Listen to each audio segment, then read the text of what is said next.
lagi nih dengan saya, Lili Sarinato. Minggu-minggu lalu kan udah pada sendiri nih. Minggu ini aku mau berbeda. Kita panggilkan Tata. Aku kepancing. Halo, aku Tata di sini. Ya, kan tadi udah kenalan lah ya. Iya.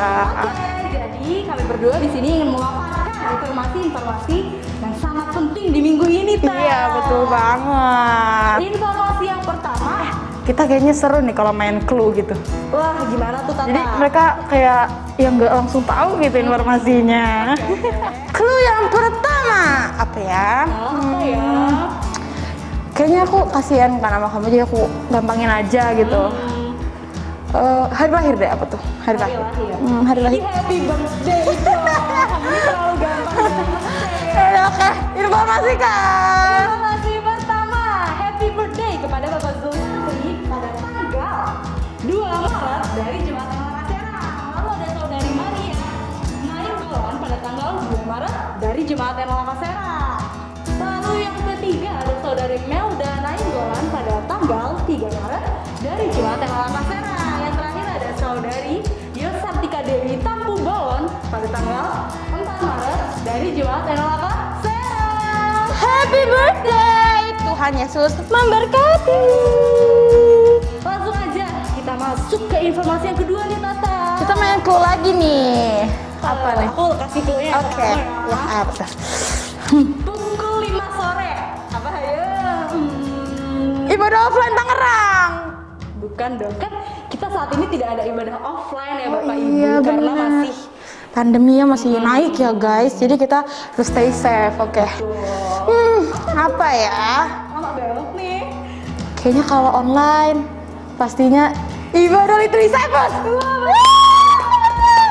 Oke, untuk adik-adik nih jam 5 sore stay di YouTube. New Life Anugerah Kebenaran akan ada ibadah litri Cyprus. Siapkan hati dan catatan untuk siap memuji dan mendengarkan firman Tuhan. Yeay, Oke, see see you. Oke, kita selesai ya main clue-cluenya. Tapi kayaknya belum selesai dong Pak pengumumannya. It's okay, clue sudah selesai ya. Permainan sudah selesai tapi pengumuman pasti belum selesai. Apa tuh Louis sebutkan? Nah, bagi Bapak Ibu Jemaat semua yang rindu untuk memberikan persepuluhan atau persembahan, bisa langsung dikirimkan di nomor rekening yang tertera pada layar Bapak Ibu Jemaat sekalian atas nama Rona Shirley. Jangan lupa untuk menyertakan nomor jemaat sekalian. Terima kasih. Informasi yang terakhir apa nih Louis? Nah, seperti yang kita ketahui nih, Tata, Iya. Gedung Dream House kita sedang dalam masa Pembangunan. bagi Bapak Ibu Jemaat semua yang rindu untuk janji iman Ya. atau mau berkontribusi dalam Ya. pembangunan gedung Dream House ini, bisa langsung menghubungi Ibu Lingli. pada nomor yang tertera di layar Bapak Ibu Ibu Jemaat Jemaat sekalian. Oke, kayaknya itu aja nggak sih Tak informasi kita untuk minggu Udah ya. ini? Jangan lama-lama nanti kita ini lagi. Ada bosan lagi gitu ya. Minggu depan ketemu lagi kali ya kita Bapak Ibu. Oke, itu saja informasi yang dapat kita Sampaikan. See you minggu depan.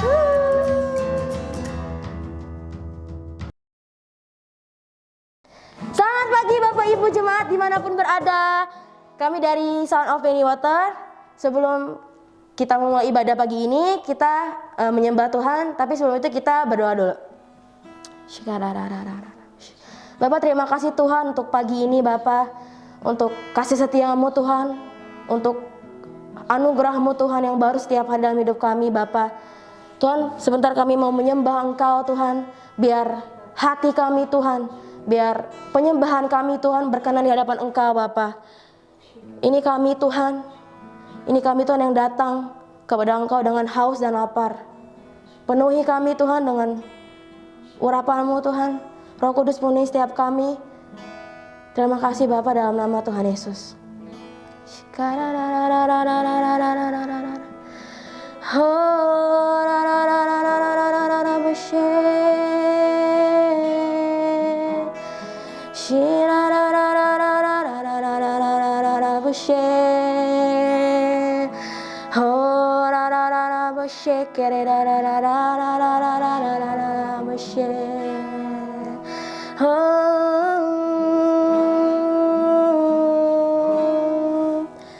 Standing in awe of your grace, setting my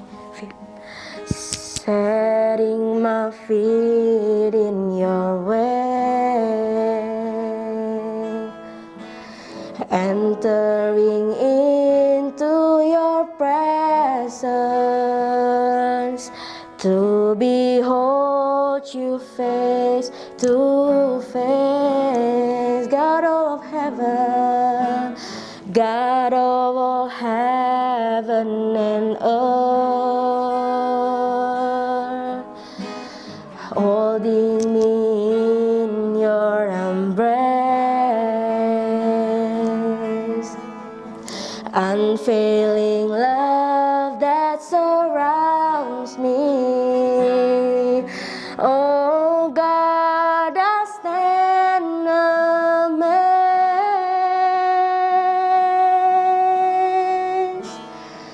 My Jesus, my Lord, you're the love of my life. Wherever you go, wanna be by your side. No longer I, but Christ living in me, serving you for all eternity. My eyes set on you in this race that I run. No longer my ways, let your will be done. Make me a servant, my heart's ever true. Clinging to the cross, I'll follow you. I'll follow you. Oh, standing in awe of your grace, setting my feet in your ways, entering into your presence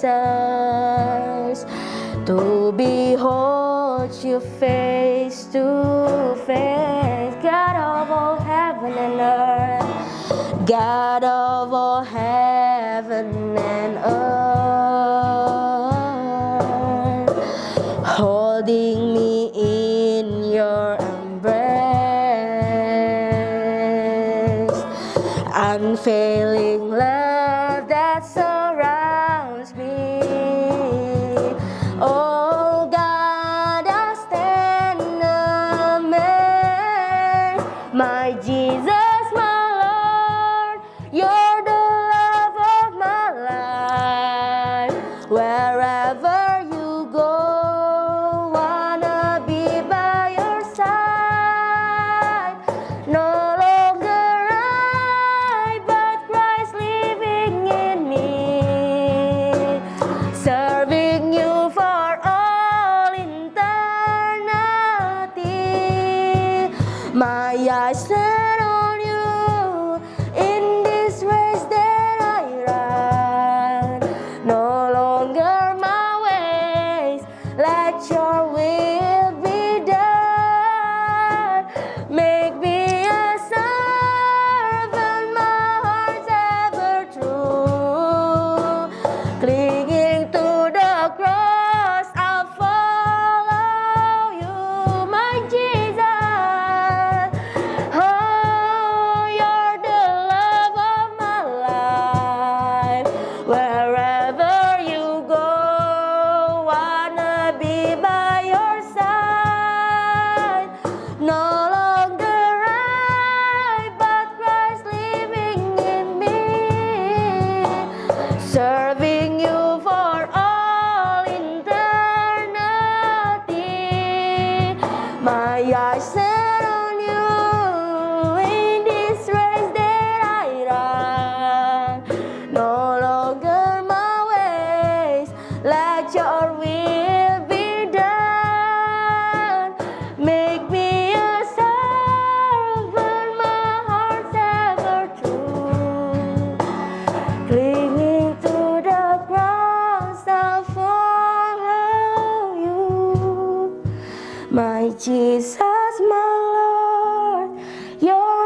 set on you in this race that I run. No longer my ways, let your will be done. Make me a servant, my heart's ever true. Clinging to the cross, I follow you, my Jesus.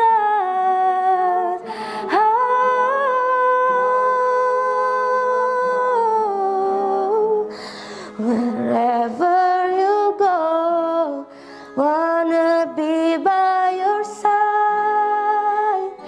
No longer I, but Christ living in me.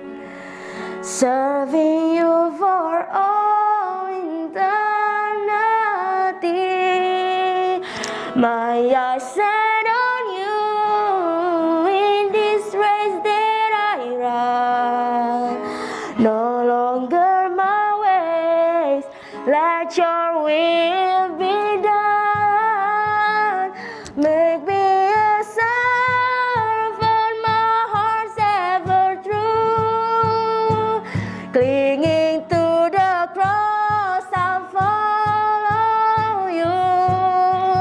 My Jesus, my Lord, you're the love of my life. Wherever you go, wanna be by your side. No longer I, but Christ living in me. Serving you for all eternity. My eyes set on you in this race that I run. No longer my ways, let your will be done.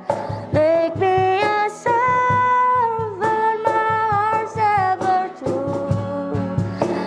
Clinging to the cross, I'll follow you. I'll follow you. I'll follow you, Lord.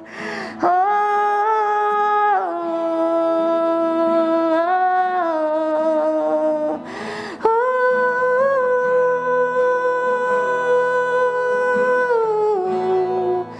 make me a servant, Lord. Oh,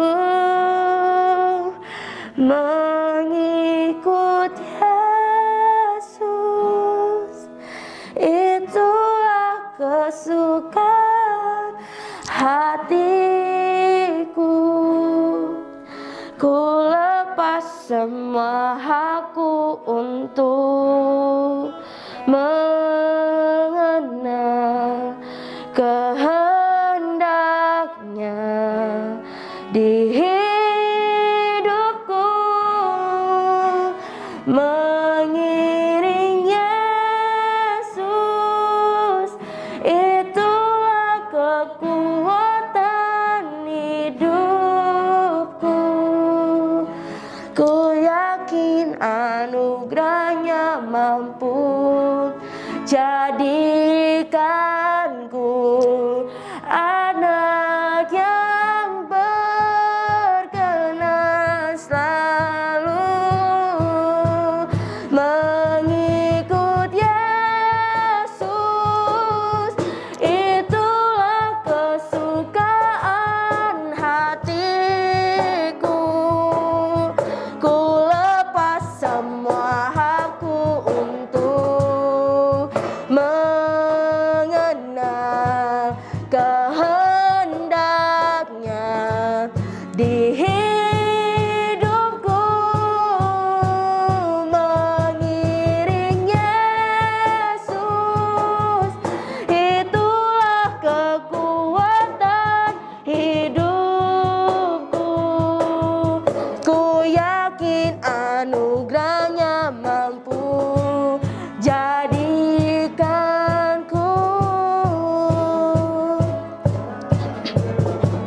kenal selalu.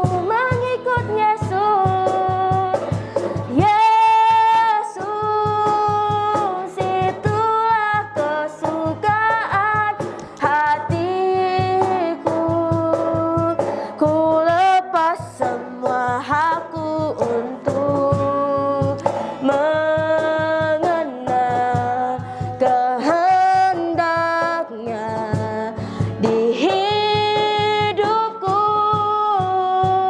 mengiring Yesus, itulah kekuatan hidupku. Ku yakin anugerahnya jadikanku anak yang berkenan, selalu mengikut Yesus. Itulah kesukaan hatiku. Ku lepas semua hakku untuk mengenal kehendaknya di hidupku, mengiring Yesus, itulah kekuatan hidupku. Ku yakin anugerahnya mampu jadikanku anak yang berkenan, selalu mengikut Yesus. Itulah kesukaan hatiku. Ku lepas semua hakku untuk mengenal kehendaknya di hidupku, mengiringmu Yesus. Yesus, itulah kekuatan hidupku. Ku yakin anugerahnya mampu jadikanku anak yang berkenan, selalu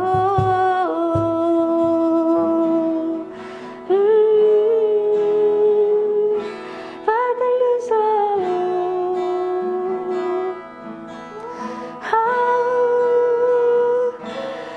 Ku angkat tanganku Yesus, memuji perbuatanmu.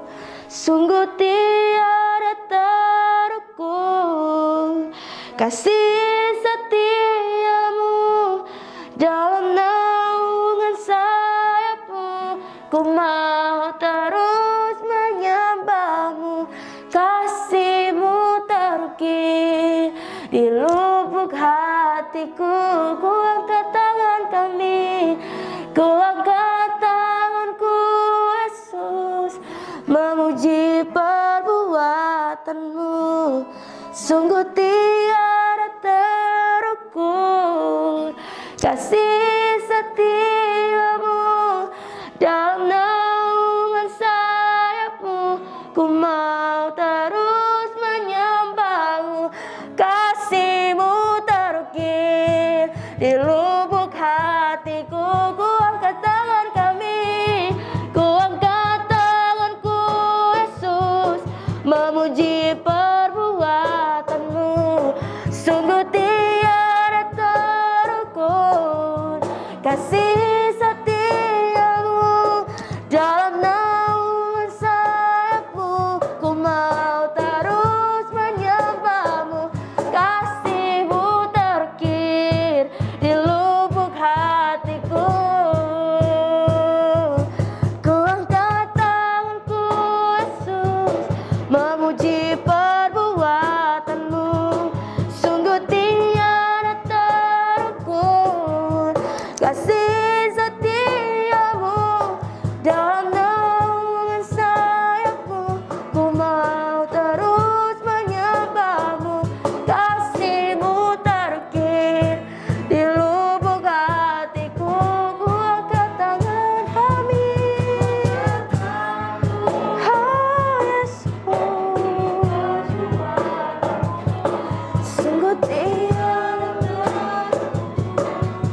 kasih setiamu dalam naungan sayapmu. Ku mau terus menyembahmu, kasihmu terukir di lubuk hatiku.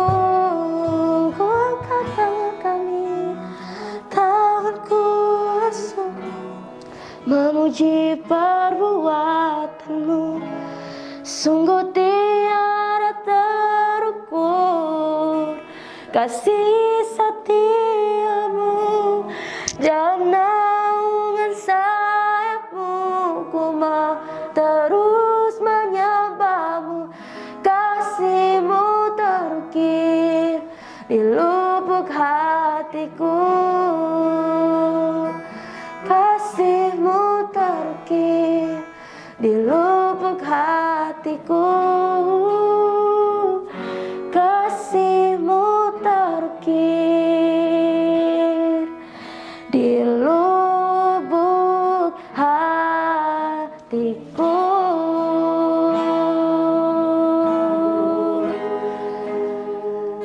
Oh, kasihmu Yesus terukir di lubuk hatiku.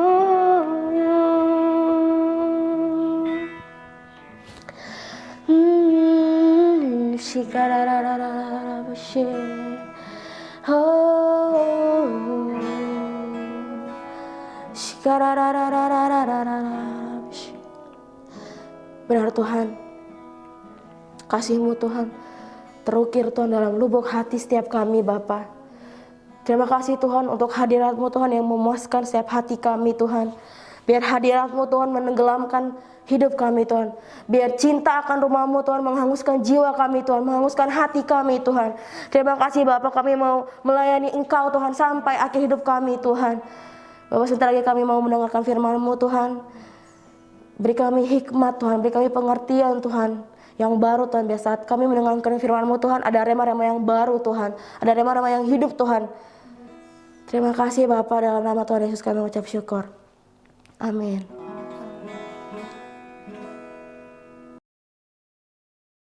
Selamat pagi Bapak Ibu Saudara sekalian. Sebelum kita memberi, mari saya undang kita semua untuk sama-sama buka firman Tuhan di 2 Korintus 9 ayat 8 sampai 10. Dan Allah sanggup melimpahkan segala kasih karunia kepada kamu supaya kamu senantiasa berkecukupan di dalam segala sesuatu dan malah berkelebihan di dalam pelbagai kebajikan. Seperti ada tertulis, ia membagi-bagikan, ia memberikan kepada orang miskin, kebenarannya tetap untuk selamanya. Ia yang menyediakan benih bagi penabur dan roti untuk dimakan, ia juga yang akan menyediakan benih bagi kamu dan melipat gandakannya dan menumbuhkan buah-buah kebenaran. Jadi setiap kita memberi karena Tuhan sudah memberkati setiap kita. Dan Tuhan sendiri yang menyediakan benih bagi setiap kita. Dan Tuhan yang akan melipat gandakannya dan menumbuhkan buah-buah kebenaran. Jadi kita lakukan bagian kita menabur benih yang sudah Tuhan berikan kepada kita, dan Tuhan yang akan melipat gandakannya dan menumbuhkan buah-buahnya. Jadi ketika kita menabur dengan pengharapan. Kita nggak hanya menabur, tapi kita tahu bahwa kita menabur karena kita sudah diberkati, dan ketika kita menabur maka benih itu akan bertumbuh dan berlipat ganda. Ya, dan Tuhan juga akan melimpahkan segala kasih karunia-Nya kepada setiap kita, dan supaya kita senantiasa berkecukupan di dalam segala sesuatu dan malah berkelebihan di dalam berbagai kebajikan. Jadi mari kita sama-sama memberi yang terbaik bagi Tuhan. Kita mau sama-sama belajar taat dan menabur dengan pengertian, dan kita percaya bahwa Tuhan akan mencukupkan segala sesuatu yang kita perlukan. Mari kita sama-sama berdoa untuk persembahan. Bapa, kami mengucap syukur buat setiap benih yang sudah Engkau berikan kepada kami. Kami mengucap syukur untuk setiap kebaikan Engkau di dalam hidup kami. Terima kasih Tuhan, karena Engkau telah menyediakan benih untuk kami tabur. Dan saat ini kami ingin mau memberikan yang terbaik, kami mau mengembalikan persepuluhan kami Tuhan. Biar Engkau Tuhan yang memberkati Tuhan, supaya setiap benih yang hari ditabur Tuhan itu bertumbuh dan berlipat ganda Tuhan, 30, 60, bahkan 100 kali lipat Tuhan. Di dalam nama Tuhan Yesus kami berdoa, amin.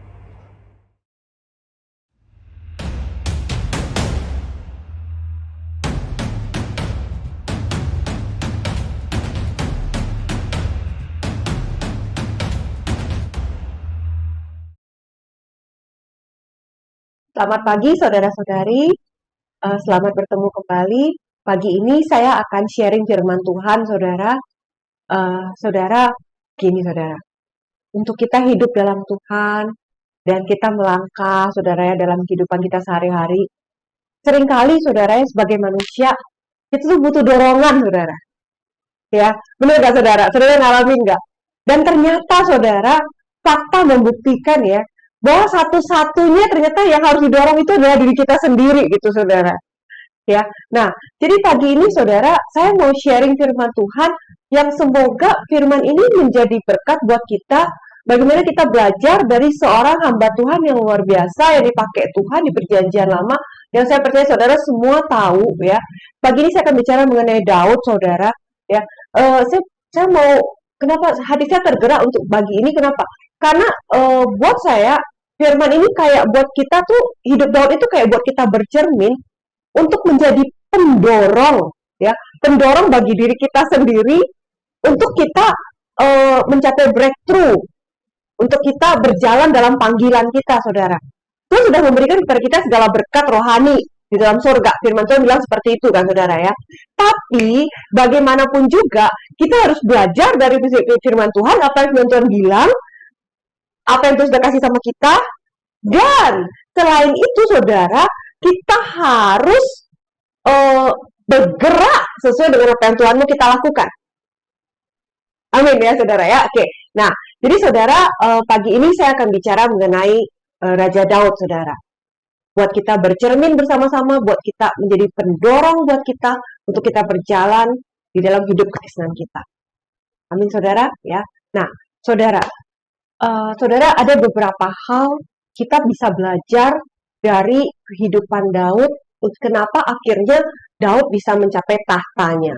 Ya, selama ini kita belajar mengenai sikap hati dari Daud, ya saudara, bagaimana dia submit sama otoritas, saudara. Tapi hari ini saya mau mengajak saudara kita melihat dari sudut yang lain, saudara. Pertama, saudara ya, seperti kita ketahui, waktu Daud waktu itu hidup masih di zaman hukum Taurat, saudara.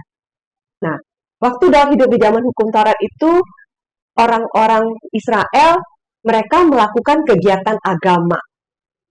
Jadi waktu itu penyembahan yang orang Israel lakukan adalah mereka melakukan penyembahan kepada Tuhan dengan pengorbanan.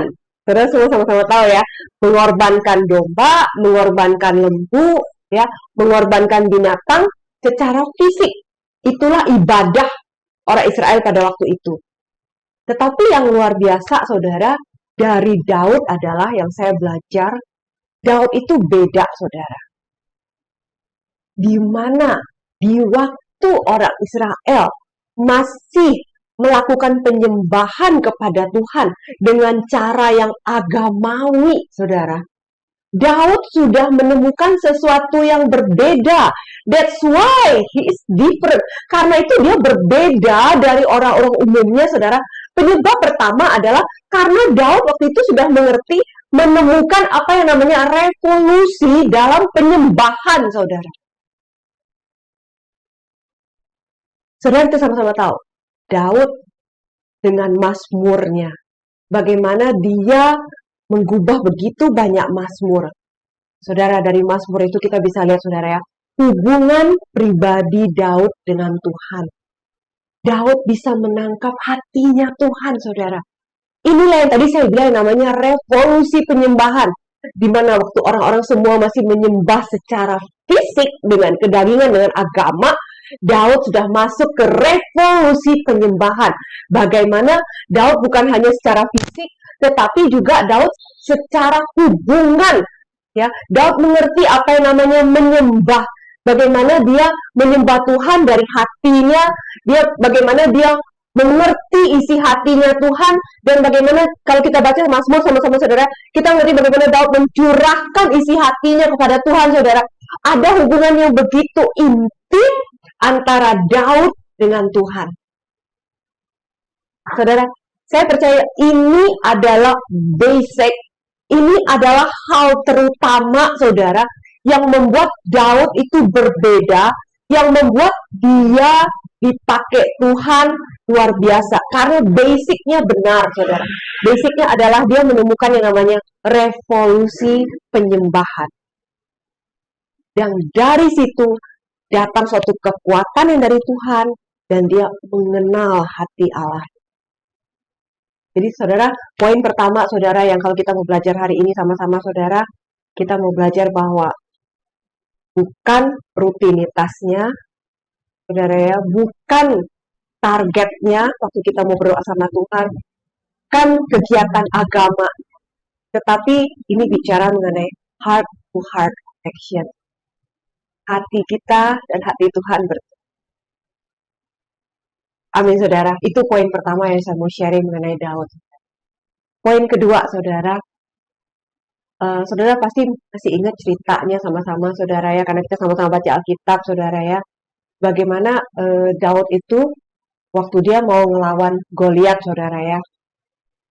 Di 1 Samuel 17, saya bacain saudara firman Tuhan ya, 1 Samuel 17 ayat 26. Lalu berkatalah Daud kepada orang-orang yang berdiri di dekatnya, apakah yang akan dilakukan kepada orang yang mengalahkan orang Filistin itu, yang menghindarkan cemooh dari Israel? Siapakah orang Filistin yang tak bersunat ini sampai ia berani mencemoohkan barisan daripada Allah yang hidup? Baik singa maupun beruang telah dihajar oleh hamba-Mu. Dan orang Filistin yang tidak bersunat itu, ia akan sama seperti salah satu daripada binatang itu, karena ia telah mencemooh barisan daripada Allah yang hidup. Saudara, saya tadi tampilin 2 ayat ya, 26 dan 36. Kenapa saudara? Saudara lihat 2 kali Daud bicara bagaimana Filistin itu berani mencemoohkan barisan daripada Allah yang hidup, saudara. Oke, saudara, dan kemudian ayat 37 sekarang. Ayat 37, pula kata Daud, Tuhan yang telah melepaskan aku dari cakar singa dan dari cakar beruang, Dia juga akan melepaskan aku dari tangan orang Filistin itu. Kata Saul kepada Daud, pergilah, Tuhan menyertai engkau. Saudara, tadi saya bilang 2 kali ya kita ketemu ya kata mencemoohkan barisan daripada Allah yang hidup. Dan kemudian tadi di ayat 37 dikatakan bahwa Tuhan yang telah melepaskan aku dari cakar singa dan cakar beruang, Dia juga akan melepaskan aku dari tangan orang Filistin itu. Saudara, dari sini kita bisa lihat sama-sama saudara, bahwa hati Daud itu dia begitu teguh saudara, dia punya keteguhan ya, hatinya tuh firm banget saudara ya, benar-benar bahwa janji Tuhan adalah ya dan amin. Dia begitu teguh dengan memegang janji Tuhan, dan Daud mengatakan bahwa karena dia mengalami Tuhan, dia mengerti janji Tuhan, dan Daud mengalami janji Tuhan terjadi dalam hidup dia, sehingga kemudian Daud itu jadi begitu firm saudara ya, dan kemudian karena itu dia tuh kayak benar-benar dikuasai sama firman, sehingga kondisi apapun dari luar yang mau menekan Daud ya, ataupun mau mendesak kehidupan Daud, tapi itu sudah tidak bisa mengubah firman Daud untuk dia memegang teguh firman Tuhan, saudara. Saudara, saya belajar dari sini, saudara, bahwa bagaimana pentingnya, saya belajar bagaimana pentingnya buat dia memasukkan janji Tuhan ke dalam hidupnya dia, dan dia membiarkan dia mengalami janji Tuhan itu, sehingga itu membuat Daud menjadi orang yang begitu teguh, bergantung sama Tuhan, dan tidak akan mungkin tergoyahkan saudara, saya belajar bahwa itu harus ada dalam kehidupan kita. Bagaimana dalam kehidupan kita setiap hari kita memasukkan begitu banyak firman Tuhan ke dalam hidup kita, dan kemudian membiarkan diri kita dihasut, dikuasai dengan begitu kuat sama firman itu, dan kemudian kita harus mengalami firman itu dalam hidup kita sehari-hari, saudara, sehingga dalam kondisi apapun dunia mendesak kita, dalam kondisi apapun tekanan dari luar mendesak kita, tetapi kita mau seperti Daud, bahwa waktu firman itu sudah benar-benar masuk dalam diri kita, tidak ada lagi yang bisa menggoyahkan kita, tidak ada lagi yang bisa membawa kita tidak bergantung kepada Tuhan, saudara. Itu hal kedua yang saya belajar dari Daud, itu saudara, dia memegang teguh firman Tuhan, dia memegang teguh janji Tuhan dalam kehidupan. Amin, saudara, ya. Oke, nah berikutnya, saudara. Berikutnya, saudara pasti kita sudah belajar semua cerita, kita sudah baca semua ya, cerita bagaimana Daud diurapi oleh Samuel, bahwa Daud akan jadi raja. Tapi saudara, ternyata ya, sehabis diurapi oleh Samuel, Daud harus menunggu untuk waktu yang lama. Ayo saudara, panjang saudara ya, untuk akhirnya dia benar-benar menjadi raja. Para ahli Alkitab menghitung itu belasan tahun, saudara ya, dari urapan itu sampai kemudian dia menjadi raja, saudara. Wow, belasan tahun untuk suatu janji Tuhan terjadi dalam hidup Daud. Nah, beda sama Saul, saudara. Jadi waktu Saul itu nggak kayak gitu. Jadi waktu Saul habis diurapin, nggak lama kemudian Saul menjadi raja. Benar kan, saudara ya? Cuma masalahnya kita sama-sama ngerti, saudara ya, tanpa karakter yang kuat di dalam, tanpa submission spirit, tanpa sembuh dari Tuhan, ya, Saul akhirnya mencari perkenanan manusia dan Saul hancur. Nah, sementara Daud, saudara, walaupun saudara ya, tadi kita udah belajar sama-sama bahwa Daud itu punya hubungan sama Tuhan, dia punya heart-to-heart connection sama Tuhan, tetap saja tuh, saudara, kita bisa ngomong bahwa Tuhan mempersiapkan Daud. Saudara, apa aja sih yang Tuhan persiapkan? Tahukah saudara bahwa Daud membunuh raksasa? Benar kan? Dia membunuh Goliat. Dan kemudian selain dia membunuh Goliat, setelah itu dalam masa persiapan dia melatih pembunuh raksasa juga, saudara. Saudara, kita sama-sama tahu ya, 1 Samuel 22 ayat 1, lalu Daud pergi dari sana dan melarikan diri ke Gua Adulam. Ketika saudara dan seluruh keluarganya mendengar itu, mereka sana mendapatkan dia. Ya, kita tahu bahwa Daud pergi karena dikejar-kejar sama Saul, dia pergi ke Gua Adulam, dan di situ ayat 2 mengatakan, berhimpunlah juga kepadanya setiap orang yang dalam kesukaran, setiap orang yang dikejar-kejar tukang piutang, setiap orang yang sakit hati, maka ia menjadi pemimpin mereka, bersama-sama dengan dia ada kira-kira 400 orang. Ya, saudara ya, ini semua adalah orang-orang yang sakit hati, yang tertolak, kira-kira ya begitulah, saudara, sama lah kayak kita semua ya, saudara ya. Oke. Nah, saudara, tetapi saudara, kita lanjut ya, saudara, di 2 Samuel 23 ayat 8 sampai 12. Kenyataannya, saudara ya, setelah Daud menghabiskan sekian waktu ya, sekian tahun melatih orang-orang tadi ini, ayat firman Tuhan bilang seperti ini. Inilah nama para pahlawan yang mengiringi Daud. Ishibaal, orang Hakmoni, kepala Triwira. Ia mengayunkan tombaknya melawan 800 orang yang tertikam mati dalam satu pertempuran. Dan sesudah dia, Eleazar, anak Dodo, anak seorang Ahohi. Ia termasuk ketiga pahlawan itu. Ia ada bersama-sama Daud ketika mereka mengolok-olok orang Filistin yang telah berkumpul di sana untuk berperang. Padahal orang-orang Israel telah mengundurkan diri. Tetapi ia bangkit dan membunuh demikian banyak orang Filistin sampai tangannya lesu dan tinggal melekat pada pedangnya. Tuhan memberikan pada hari itu kemenangan yang besar. Rakyat datang kembali mengikuti dia hanya untuk merampas. Ayat 11, sesudah dia sama, anak Age orang Harari. Ketika orang Filistin berkumpul di Lehi, di sana ada sebidang tanah, ladang penuh kacang merah, dan tentara telah melarikan diri dari hadapan orang Filistin. Maka berdirilah ia di tengah-tengah ladang itu, ia dapat mempertahankannya dan memukul kalah orang Filistin. Demikianlah diberikan Tuhan kemenangan yang besar. Saudara, ini saya cuma tampilin beberapa ayat. Saudara, kenapa? Karena kalau saya bicara mengenai orang-orang yang ada sama Daud waktu itu, hari ini waktu saya nggak cukup. Ya. Nah, jadi saya tampilin beberapa ayat yang memperlihatkan buat kita sama-sama belajar. Ayat 8, saudara, lihat ya yang tadi ya. Isi Baal ini, saudara. Kita lihat sama-sama tadi, isi Baal ini. Dia membunuh 800 orang. Saudara, saya coba bayangin ya.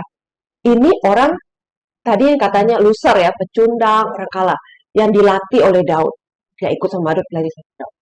Dia bunuh 800 orang. 800. Saya punya kalkulator nih di sini, saudara ya.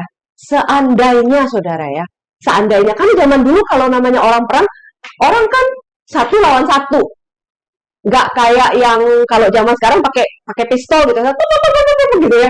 Itu kan enak banget, saudara, tinggal gitu kan. Nah, zaman dulu tuh kan nggak kayak gitu, saudara. Zaman dulu tuh orang kalau perang tuh bener-bener yang 1 lawan 1 lawan 1, orang lawan orang, bener-bener kan, saudara ya. Nah, terlihat ini, dia bunuh 800 orang. Saudara, saya punya kalkulator nih di tangan saya. Saya membayangkan, saudara, dia bunuh 800 orang. Seandainya orang ini benar-benar sakti, ya, dia gitu ya, dia pakai pedangnya, dia bunuh seandainya ya, minimal aja, dia bunuh 1 menit 1 orang, seandainya, saudara ya, 1 menit dia bunuh 1 orang. Kita tahu sama-sama 1 jam 60 menit. Oke, jadi kalau saya kaliin pakai kalkulator saya, saudara ya, 800 orang, kemudian dia bunuh dalam 1 menit, saudara, dalam 1 jam itu adalah 60 menit, saudara. Berarti orang ini butuh 13,5 jam, saudara. Wow, 13,5 jam perang tanpa henti. Bunuh orang tanpa henti. Itu kalau dia bunuh 1 menit, saudara. Kalau 1 orang mati ya 5 menit. 80 jam ya, non-stop dia perang. Tapi ini tadi dikatakan bahwa dia mengayunkan tombaknya, saudara ya, melawan 800 orang yang tertikam mati dalam 1 pertempuran. Keren banget. Saya pikir, wow, saudara, berarti ini orang berantem pakai tombak belasan jam untuk membunuh 800 orang. Wow. Saya pengen, kayaknya lebih hebat dari Daud nih ya, jangan-jangan nih ya. Saudara-saudara ya. Oke, nah, kemudian kita lihat lagi ayat 9, saudara. Eleazar. Oke, ayat 10 bilang, dia bunuh demikian banyak orang Filistin sampai tangannya tuh nempel sama pedang. Saya bisa bayangin, kenapa tangannya nempel sama pedang? Tadi ayat 8 dikatakan tadi si isi Baal, dia bunuh 800 orang, tapi nggak dibilangin bahwa tangannya sampai nempel. Nah, kalau ini si Eleazar ini, saking lamanya, saya bisa bayangin, saking lamanya dia perang, saking bener-bener asiknya dia perang, sampai bener-bener powernya semua dia takin di situ, dan kemudian karena apa? Tadi kan dibilang tadi Tuhan memberikan pada dia kemenangan yang besar, saudara ya. Dan saudara, sampai kemudian tangannya nempel. Saya bisa lihat, berarti ini lebih lama dong ya, berantemnya daripada yang tadi ini si isi Baal. Wow, kalau si Baal bunuh 800, dia bunuh berapa ya? Luar biasa sekali orang ini. Dan kemudian saudara, saya perhatiin, ayat ini bilang gini, rakyat datang kembali mengikuti dia hanya untuk merampas. Tapi ayatnya nggak disambung gini, dia sakit hati karena orang datang hanya untuk merampas. Enggak, saudara, saya pikir hebat bener orang ini ya, besar hati sekali ya. Dia yang berantem sampai nggak tahu berapa puluh jam, habis itu sampai tangannya nempel ke pedang saking lamanya. Terus habis itu orang-orang datang cuma untuk merampas, terus dia ya udah nggak apa-apa. Besar hati sekali ya, luar biasa sekali orang ini. Saya bayangin nih orang juga kayaknya lebih hebat dari Daud nih ya. Kebayang ya, saudara ya? Dan kemudian berikutnya, saudara, orang yang ketiga di sini dibilang sama. Nah, Dibilang di sini orang semua udah lari, tinggalin dia tinggal sendiri. Wow, kemampuan dia untuk stand alone luar biasa, saudara ya.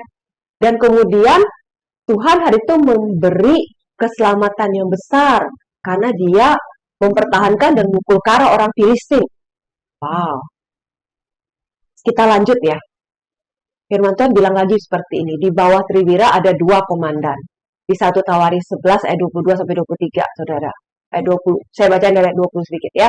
Abisai adik Yoab, dialah kepala ke-30 orang itu dan dialah yang mengayunkan tombaknya melawan 300 orang yang mati di tikamnya. Ia mendapat nama di antara ke-30 orang itu. Selanjutnya Benaya bin Yoyada, anak seorang yang gagah perkasa, yang besar jasanya, yang berasal dari Kabzil. Ia menewaskan kedua pahlawan besar orang Moab. Juga ia turun ke dalam lubang dan membunuh seekor singa pada hari bersalju. Kemudian ayat 23, pula ia membunuh seorang Mesir, seorang yang tinggi perawakannya, 5 hasta tingginya. Di tangan orang Mesir itu ada tombak seperti pesa tukang tenun, tetapi ia mendatanginya dengan tongkat, merampas tombak itu dari tangan orang Mesir itu, lalu membunuh orang itu dengan tombaknya sendiri. Saudara, saya lihat di sini tadi ada Abisai lagi.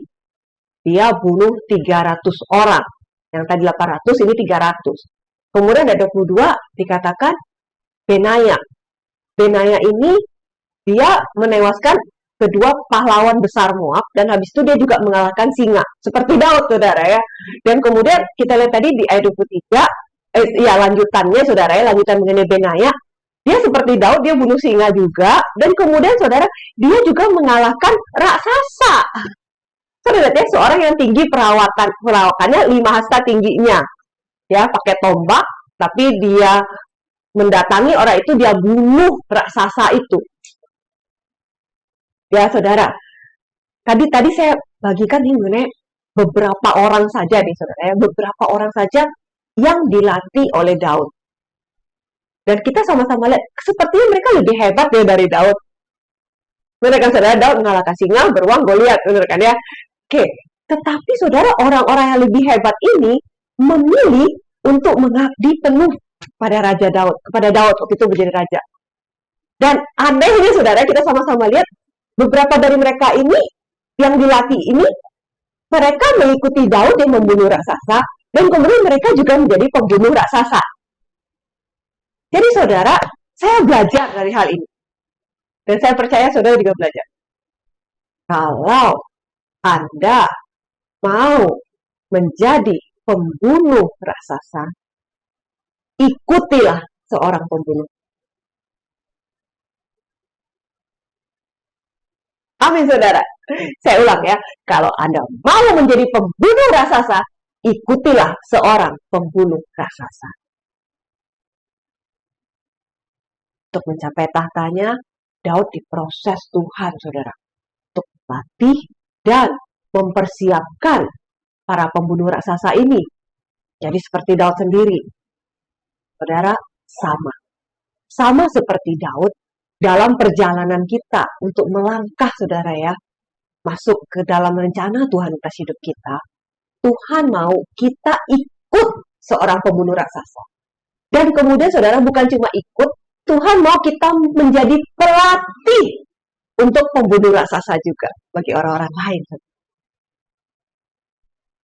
Ini kita belajar, saudara, dari kehidupan Daud. Apa?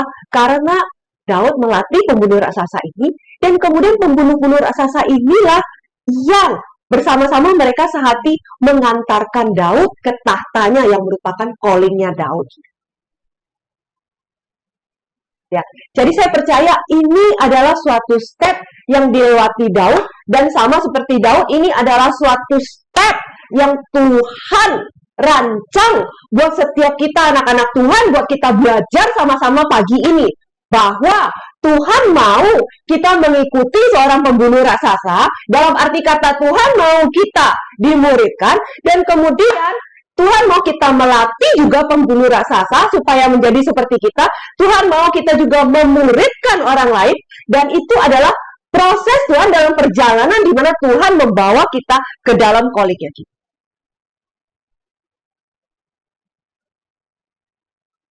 Amin, saudara. Amin. Oke, berikutnya saudara. Saudara, Daud pada waktu itu dikejar-kejar oleh Saul. Sehingga Daud terpaksa menumpang di tanah Filistin, di Ziklag. Di Ziklag tersebut, Daud membantu Raja Filistin untuk mengalahkan musuh-musuhnya, untuk mendapatkan kepercayaan, saudara ya, dari Raja Filistin pada waktu itu. Sampai kemudian, Filistin itu harus berperang dengan Israel. Daud mengumpulkan semua pasukannya untuk menyokong Akis, waktu itu Raja Filistin itu, untuk berperang melawan Israel. Tetapi ternyata, saudara, sesampai di sana, Daud itu ditolak mentah-mentah oleh teman-temannya si Akis tadi ini, Raja Filistin ini. Sehingga karena tidak dipercaya, Daud terpaksa berjalan pulang tanpa perang, saudara ya. Nah, apa yang terjadi waktu mereka pulang?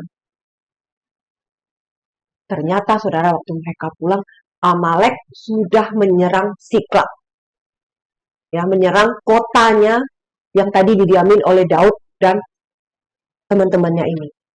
Amalek menawan semua perempuan dan anak-anak dari pasukan Daud dan membakar kota mereka. Saudara, Daud ini dia sudah biasa mengalahkan singa dan beru. Dia juga sudah pernah membunuh raksasa. Daud itu juga selama ini sudah sangat terbiasa dicari-cari dan dikejar-kejar dan mau dibunuh oleh pasukan Saul. Tetapi ada suatu kejadian dalam Alkitab yang mungkin ini terberat dari yang pernah dialami oleh Daud. Yaitu, saudara, bisa bayangin nggak, saudara? Dia ditolak oleh Israel, bangsanya sendiri. Oleh Saul, yang adalah bapak mertuanya sendiri, yang mau membunuh dia. Kabur, kemudian dia pergi ke Filistin, dia bantu Filistin sekuat tenaga untuk mendapatkan kepercayaannya, dan kemudian Filistin pun menolak dia. Padahal dia udah bertaruh nyawa untuk membela mereka. Dan kemudian sekarang, dalam kesendiriannya, ditolak oleh bangsanya, ditolak oleh Filistin, kemudian sekarang dia diserang pula oleh orang Amalek. Dan kemudian, saudara, bukan cuma diserang, anak, istri, semua ditawan. Dan setelah itu, saudara, betapa nggak sesek ini hati. Dalam kondisi itu, 1-36 dikatakan, Daud sangat terjepit. Saudara, kebayang ya, kejepit sana, kejepit sini. Dan kemudian apalagi, saudara, rakyat mengatakan hendak melempari dia dengan batu. Saudara, kebayang, ditolak pas saya sendiri. Tolak oleh temannya orang Filistin yang sudah dia bela. Ya, dikejar-kejar sama anak buah Saul. Dan sekarang dia punya teman-teman, dan sekarang teman-teman yang tadi bersama dengan dia, mereka pun mau membunuh dia. Sepanjang saya baca Alkitab, saya baca kisah Daud, inilah momen saat terberat dalam kehidupan Daud. Saudara, ya, di mana dia ditolak sana sini, dia mau dibunuh oleh orang-orang yang terakhir ya, kira-kira seperti itu, saudara, yang ada bersama dengan. Reaksi Daud gimana? Reaksi Daud waktu itu, bisa saja waktu itu dia marah kepada Tuhannya. Dia teriak, Tuhan, aku udah ikut engkau, aku selama ini udah bergaul sama engkau, kenapa engkau biarkan ini terjadi dalam hidup aku? Bisa, saudara ya? Atau dia bisa mungkin pergi lagi ke negara lain ya, yang mau menampung dia, seperti itu, saudara ya. Atau dia bisa bunuh aja semua, siapa yang berani lawan saya bunuh sekarang. Bisa kan, saudara ya? Karena dia lagi stres berat kan, saudara ya. Tetapi, saudara, Alkitab mencatat yang dilakukan Daud adalah Daud menguatkan kepercayaannya kepada Tuhan Allahnya. Saudara, itulah yang memberi kekuatan kepada Daud untuk sembuh dari sakit yang dia rasakan, saudara. Dan waktu dia menguatkan kepercayaannya kepada Allah itulah, maka Daud dimampukan untuk menguatkan pasangannya, untuk akhirnya mereka bertanding, mereka berperang melawan Amalek dan mereka menang. Saudara, kalau kita baca Alkitab, saudara, dari terobosan di titik terendah inilah, saudara ya, tidak lama kemudian Daud mencapai tahtanya. Kita belajar sama-sama, saudara. Masa-masa gelap dalam hidup Daud, Tuhan pakai untuk membentuk Daud mencapai panggilan sebagai raja. Hidup Daud tuh adalah kayak cermin buat kita anak-anak Tuhan yang saudara yang dipanggil pada masa itu. Daud pada masa itu, waktu itu Yesus belum datang. Dia belum punya Roh Kudus di dalam hatinya seperti itu. Tapi Daud bisa melewati proses yang sedemikian berat untuk mencapai panggilan. Betapa terlebihnya lagi kita yang hidup di zaman ini loh saudara, di mana Yesus sudah mati buat kita di kayu salib dan kuasa kebangkitannya sudah ada di dalam kita, dan di mana kemudian Alkitab bilang bahwa semua berkat rohani Tuhan sudah berikan kepada kita, dan kemudian Yesus bilang bahwa kita akan melakukan hal yang jauh lebih besar daripada apa yang Yesus lakukan karena sekarang Roh Allah ada di dalam kita, saudara. Nah, betapa enggak lebih besarnya lagi kita bisa melakukan, kita bisa melewati proses yang Tuhan siapkan dalam hidup kita untuk kita bisa berjalan mencapai panggilan kita. Kalau Daud bisa, kita pasti bisa. Kalau Daud bisa melewati semua proses itu dan mencapai tahtanya yang merupakan panggilannya kita. Kita yang dipanggil Tuhan untuk menjadi imam dan raja. Kita semua pasti bisa.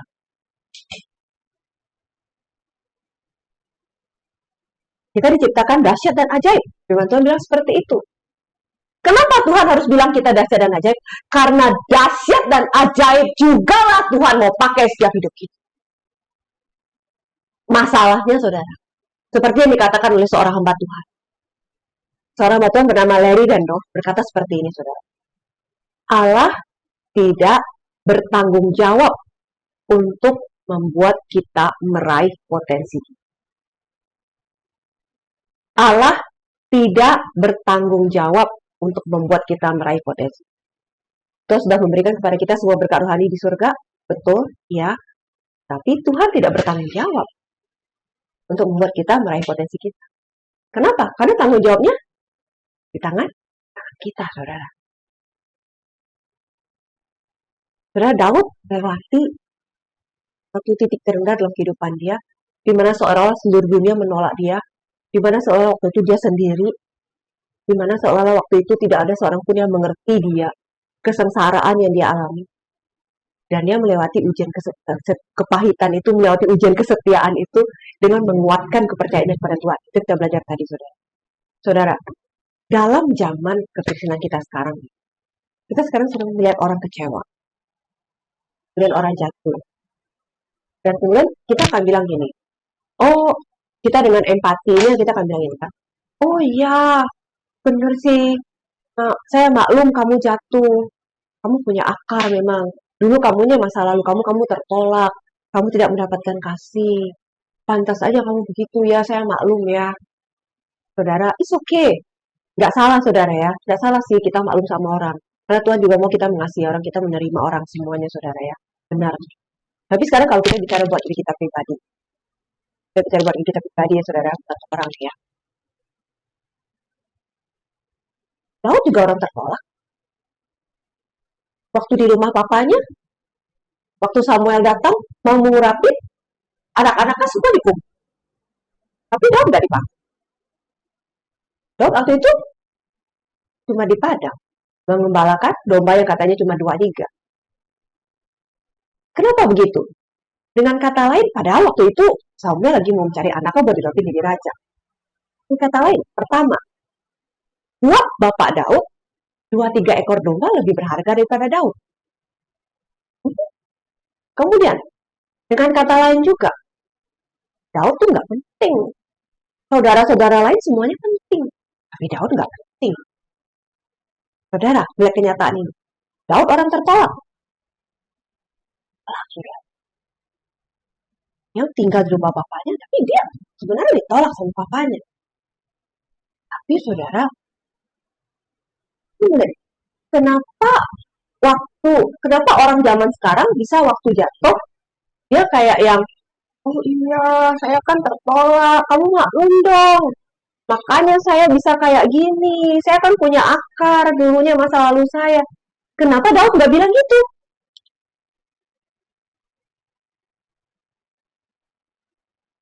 Saudara, karena jawabannya yang tadi kita udah baca sama. Daud menguatkan kepercayaannya kepada Tuhan Allah. Di situ kuncinya. Saudara, jadi saudara buat kita sama-sama mengerti. Tidak ada alasan buat kita yang mengerti kebenaran. Untuk kita bilang mentang-mentang saya punya masa lalu tertolak, sehingga kemudian saya sekarang bisa jadi kecewa. Saya bisa jadi pahit. Karena saya dulu juga kecewa, saya bisa jadi pahit. Kalau gitu kenapa Daud? Saudara, saya belajar dari sini, saudara. Kalau Daud bisa menguatkan kepercayaannya kepada Tuhan Allahnya, tidak kecewa, dia tidak pahit. Saya juga bisa.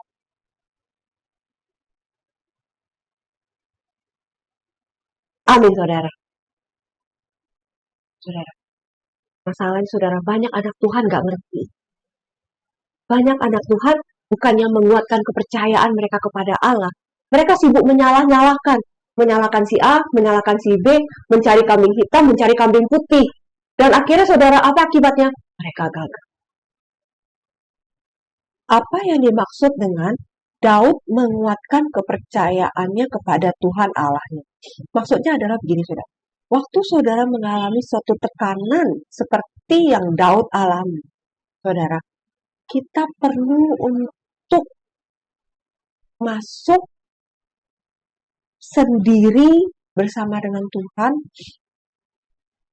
Kita perlu untuk mendapatkan dari Tuhan kekuatan. Kita perlu untuk mendapatkan dari Tuhan pemulihan. Kita perlu dipulihkan dalam hadirat Tuhan sendiri, gak ada orang lain. Dan kemudian di situ kita perlu mendengarkan suara Tuhan, bagaimana Tuhan memulihkan kita. Bagaimana kalau saya, saudara, saya akan ngomong Tuhan, aku datang sama Engkau, Tuhan tahu saya lagi berbeban berat, Tuhan, saya tidak akan keluar sampai Tuhan membereskan saya.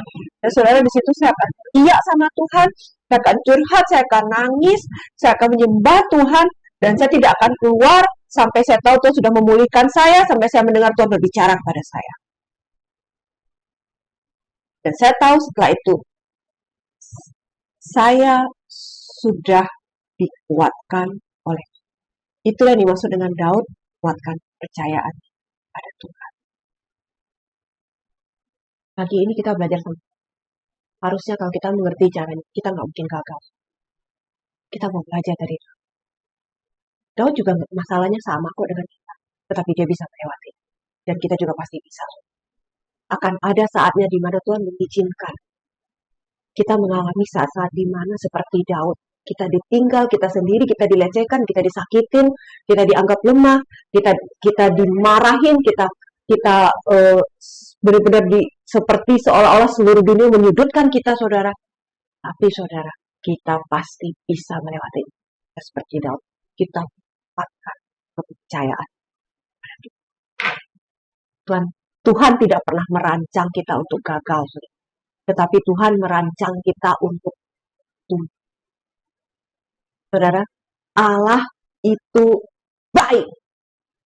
Dan Allah yang baik itu, dia selalu menyediakan perlengkapan, atau saya bisa bilang perlengkapan, whatever yang kita perlukan untuk kita bisa step kepada another step of our life, saudara.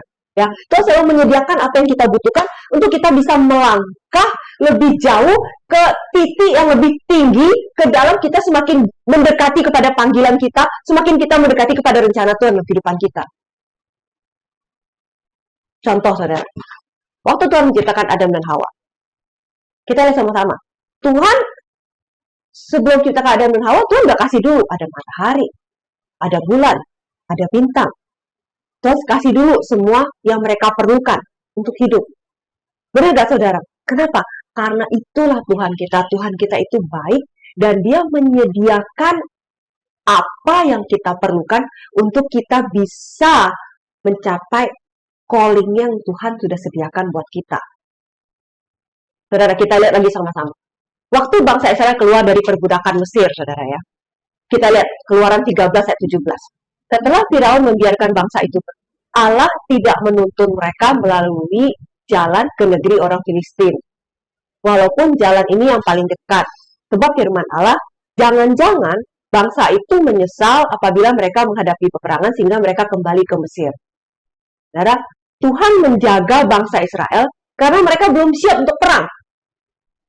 Benar kan saudara ya? Dan Tuhan mempersiapkan mereka supaya karena Tuhan tahu mereka nggak siap, akhirnya Tuhan mempersiapkan mereka melalui jalan dengan membelah Laut Merah. Tuhan mengerti yang mana yang kita bisa, yang mana kita nggak bisa. Dan kalau Tuhan bilang kita bisa, Tuhan tahu bahwa Tuhan sudah mempersiapkan terlebih dahulu. Ada sesuatu yang Tuhan persiapkan buat kita, untuk kita pasti bisa melewati itu. Itulah Tuhan kita, Tuhan baik. Tuhan sudah mempersiapkan kita untuk setiap pertempuran atau ujian kenaikan kelas yang harus kita hadapi, saudara. Termasuk Saul loh, saudara. Tadi saya bilang sedikit ya, Saul gagal, saudara ya. Saudara, waktu Tuhan sehabis mengangkat Saul menjadi raja, saudara ya. Dan Saul ini kemudian mulai dengki sama Daud. Tuhan memberi kesempatan kepada Saul untuk Saul mengalami kepenuhan roh, untuk Saul mengalami Tuhan, supaya di situ Saul mengalami hubungan yang intim dengan Tuhan dan dia belajar mendengarkan suara Tuhan, saudara. 1 Samuel 19 ayat 19-24. Ketika diberitahukan kepada Saul demikian, ketahuilah Daud ada di Nayot di Ramah, maka Saul mengirim orang-orang suruhan untuk mengambil Daud. Tetapi orang-orang ini melihat sekumpulan nabi kepenuhan dengan dikepalai oleh Samuel, dan roh Allah hingga pada orang-orang suruhan Saul sehingga mereka pun kepenuhan seperti nabi. Lalu hal itu diberitahukan kepada Saul. Ia mengirim orang-orang suruhan yang lain, tetapi orang-orang itu pun juga kepenuhan seperti nabi. Saul mengirim sekali lagi orang-orang suruhan, rombongan yang ketiga, dan orang-orang ini pun juga kepenuhan. Lalu Saul sendiri pergi ke Ramah. Sesampai ke dekat perigi besar yang di Seku, bertanyalah ia, katanya, di mana Samuel dan Daud? Jawab orang, ada di Nayot dekat Ramah. Lalu pergilah Saul ke sana, ke Nayot dekat Ramah, dan pada Saul pun hinggaplah roh Allah. Dan selama ia melanjutkan perjalanannya, Saul kepenuhan seperti nabi, hingga ia sampai ke Nayot dekat Ramah. Ia pun menanggalkan pakaiannya, dan ia pun juga kepenuhan di depan Samuel. Saul rebah terhantar dengan telanjang sehari-harian dan semalam-malaman itu. Itulah sebabnya orang berkata, apakah juga Saul termasuk golongan? Saudara, kita belajar. Waktu Saul mulai error, Saul mulai berjalan keluar dari jalan yang Tuhan mau, Tuhan sediakan buat dia, saudara. Tuhan menyediakan buat dia suatu sarana untuk kembali. Tuhan membuat suatu pertemuan dengan Tuhan.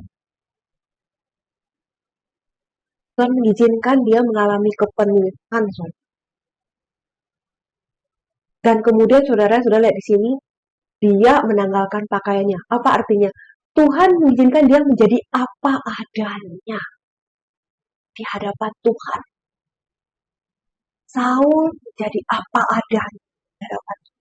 Sehingga waktu Saul menjadi apa adanya, saudara tahu nggak? Waktu kita menjadi apa adanya kita di hadapan Tuhan, kamu mengalami bagaimana kamu itu kukasihi. Bahwa aku punya rancangan hari depan yang penuh dengan harapan. Percaya bahwa aku mengasihi kamu. Saudara, Tuhan menyediakan itu buat Saul. Tapi saudara, Saul gak ngerti.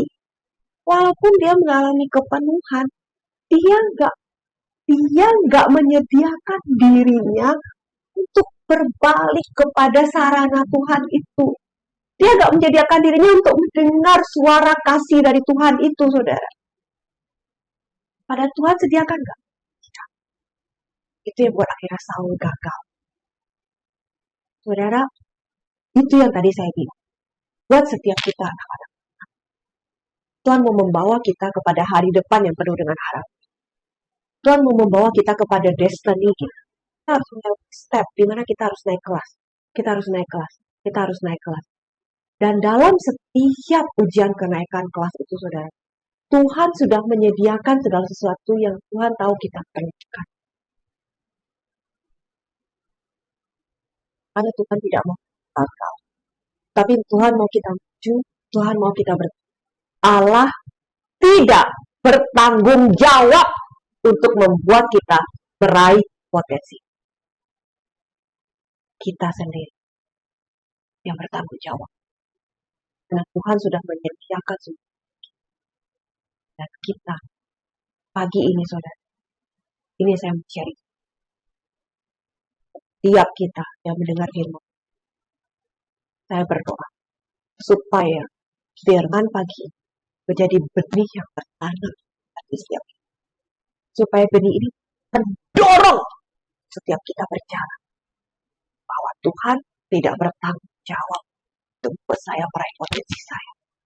Tetapi benih firman Tuhan yang saya dengar hari ini, biar menjadi benih yang hidup bahwa saya, biar benih ini menjadi pendorong buat saya bertanggung jawab untuk buat potensi ilahi yang Tuhan sudah berikan dalam hidup saya bekerja dengan optimal. Saya yang harus mengalami sendiri seperti Daud. Saya harus mengalami sendiri namanya revolusi penyembahan. Saya harus punya heart-to-heart connection sama Tuhan. Seperti Daud, saya harus mengalami sendiri. Saya harus menyimpan semua janji-janji Tuhan yang Tuhan berikan dalam hidup saya. Dan saya harus mengalami sendiri janji-janji itu. Supaya apa? Supaya saya punya keteguhan untuk melangkah bersama dengan Tuhan saya, saudara. Dan seperti tadi kita sama-sama belajar, saudara ya. Daud, sebelum dia menjadi raja, dia membunuh raksasa dan dia melatih pembunuh raksasa. Saudara, Tuhan mau kita mengikuti seorang pembunuh raksasa. Dan kita menjadi pelatih yang pembunuh raksasa. Tuhan mau kita dihidupkan dan kita melatih orang-orang jadi seperti kita, saudara. Amin, saudara. Ya, dan Tuhan mau, saudara, kita belajar apa yang namanya menguatkan kepercayaan kita kepada Tuhan. Karena kita percaya bahwa Tuhan itu baik. Dia merancang kita untuk bertumbuh, dia merancang kita untuk naik kelas dan bukan untuk gagal. Saudara, ini firman yang saya mau sharing sama saudara hari ini.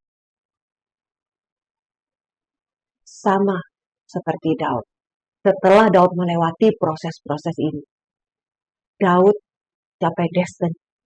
Dia mencapai tahta yang mana panggilannya. Saudara, sama. Kita perlu melewati semua proses ini dalam perjalanan rohani. Supaya kemudian waktu kita masuk ke dalam destiny, nama akan oleh. Amin, saudara. Demikian firman Tuhan yang sharing hari ini. Tuhan Yesus memberkati.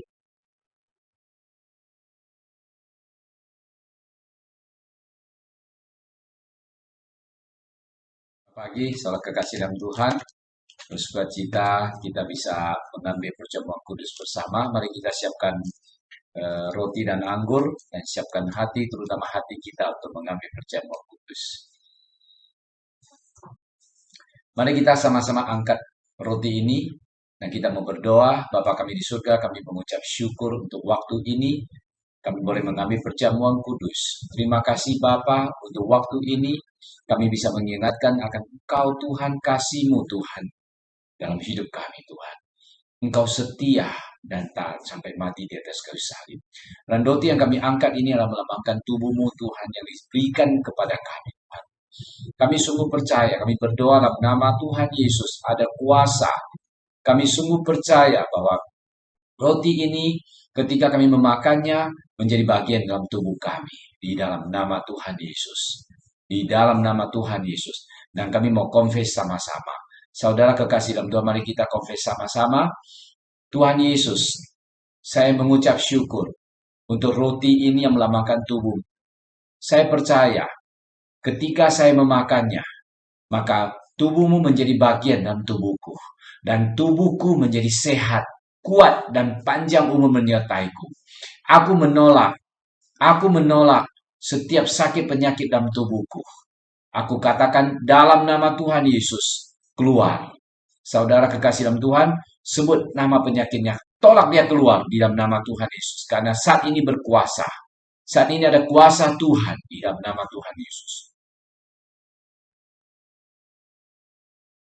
Tengking keluar dalam nama Tuhan Yesus. Aku katakan dalam nama Tuhan Yesus, aku mengucap syukur untuk tubuh Kristus. Ketika saya memakannya, maka tubuh Kristus ada di dalam tubuhku. Menjadi bagian dari tubuhku. Dan saya sehat, saya kuat di dalam nama Tuhan Yesus. Tubuh saya adalah tubuh yang diberkati. Panjang umur menyertaiku di dalam nama Tuhan Yesus. Terima kasih Bapakku menerima tubuhmu dengan ucapan syukur di dalam nama Tuhan Yesus. Mari kita makan sama-sama, saudara.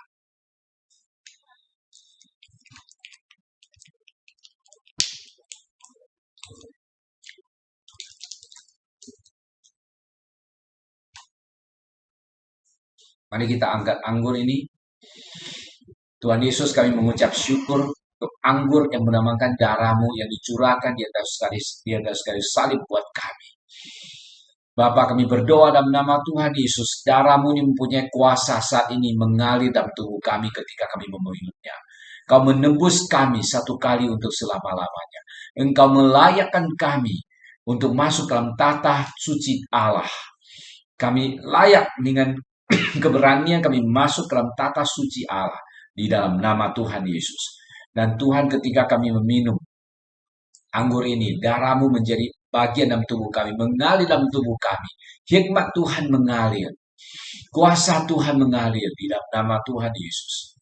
Dan ketika kami meletakkan tangannya atas orang sakit, orang itu sembuh. Tanda-tanda kuasa mujizat menyertai kami di dalam nama Tuhan Yesus. Terima kasih Bapak, kami ucap syukur Tuhan untuk darah-Mu. Kami menerima dengan ucapan syukur di dalam nama Tuhan Yesus. Mari kita minum sama-sama.